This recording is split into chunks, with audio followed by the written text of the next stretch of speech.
It was a chilly autumn morning, the kind where the sky looked pale and the air smelled faintly of burning leaves.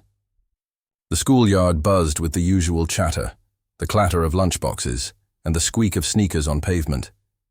Children ran across the playground, laughing, pushing, and racing to see who was the fastest. Among the crowd was Ethan, a quiet 10-year-old boy who never joined in. Instead, he stood near the fence, shoulders hunched, eyes fixed on the ground. His shoes, once white, now gray and frayed, were too small for his feet. The fabric peeled away at the toes, the soles were almost flat, and the laces were knotted into stiff tangles because they kept snapping. He felt them staring at him again. The other boys. "Look at those shoes," one whispered, loud enough for Ethan to hear. "They look like they came out of the trash," another laughed. "Maybe they did," a third added, sending them all into a fit of giggles. Ethan's cheeks burned. He pulled his pant legs down to try to cover his shoes, but it was useless.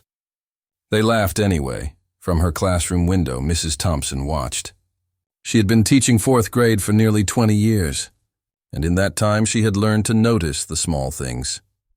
The way a child's shoulders slumped, the way a smile never quite reached their eyes, the way some kids stayed quiet, even when they had so much to say. She noticed Ethan often. He was smart, polite, and always handed in his homework, but he rarely spoke up in class. He avoided group games and spent recess sitting alone. Mrs. Thompson knew he came from a family that struggled financially. His father had passed away when Ethan was only 6, and his mother worked long hours at a local diner, barely making enough to keep the lights on and food on the table. That morning, as she watched the boys tease him, Mrs. Thompson felt a pang in her heart. Children could be cruel without meaning to.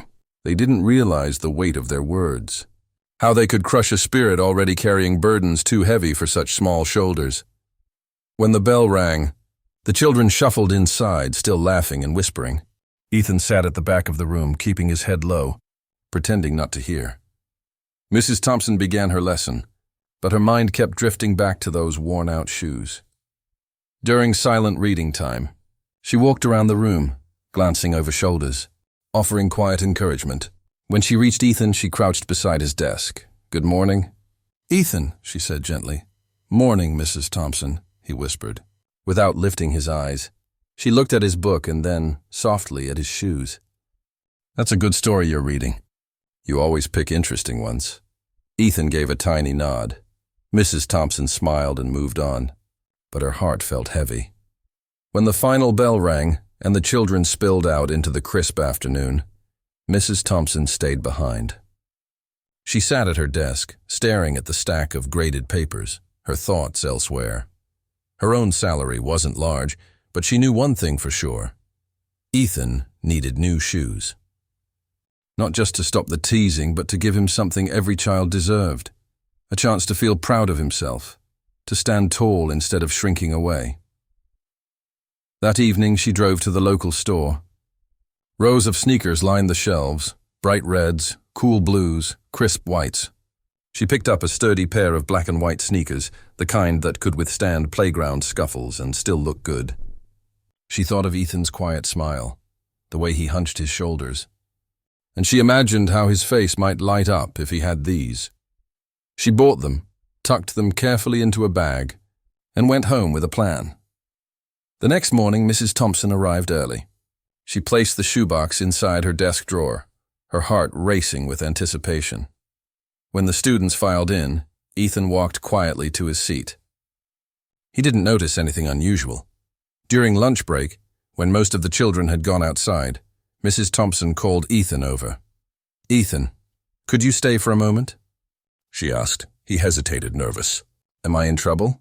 "No, not at all," she said with a warm smile. "I just want to talk." He walked up to her desk, fidgeting with his sleeves.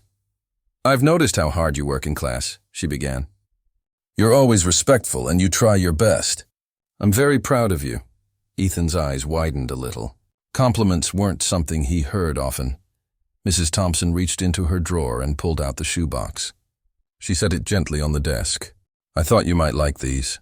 Ethan blinked, confused. "For me?" "Yes, for you." She slid the box toward him. He opened it slowly, and when he saw the sneakers, his mouth fell open. His hands trembled as he lifted them out, staring at the smooth fabric, the strong laces, the spotless soles. I can't take these, he whispered. Yes, you can, Mrs. Thompson said firmly but kindly. Consider it a gift. Everyone deserves to feel comfortable and confident, Ethan. These are yours. For a moment, he just stood there, unable to speak. Then with tears brimming in his eyes, he whispered, "Thank you." The next day, Ethan walked into school wearing his new sneakers. They fit perfectly, hugging his feet like they were meant just for him. For the first time in a long while, he didn't keep his eyes on the ground. He looked up, shoulders back, walking with a quiet confidence. The other kids noticed. Some whispered, some stared, but no one laughed. A few even said, "Cool shoes." Ethan smiled, really smiled, for the first time that Mrs. Thompson could remember. Over the weeks that followed, Ethan began to change. He raised his hand in class more often. He joined a game of basketball at recess. He even laughed with a group of boys who used to tease him. The shoes weren't magic, but they gave him something powerful, dignity. They reminded him that someone believed in him, that he was worth kindness. Mrs. Thompson watched from the sidelines, her heart swelling. She never told anyone what she had done. To her, it wasn't about recognition. It was about giving a child a chance to feel seen, valued, and cared for. Years later, Ethan would remember that moment as a turning point in his life. Not because of the shoes themselves, but because of what they represented: compassion, hope, and the power of one simple act of kindness to change everything. When Ethan grew older, he often thought about Mrs. Thompson. He thought about how she had looked at him, not with pity but with respect and care. He carried that lesson with him. In college, when he saw a classmate struggling with old supplies, he quietly bought them new notebooks. At work, when he noticed a colleague feeling left out, he invited them to lunch. With his own children, he made sure they understood the importance of kindness, that it wasn't about grand gestures, but about seeing people, really seeing them, and choosing to make their world a little brighter. And every time he saw someone in worn-out shoes, he smiled.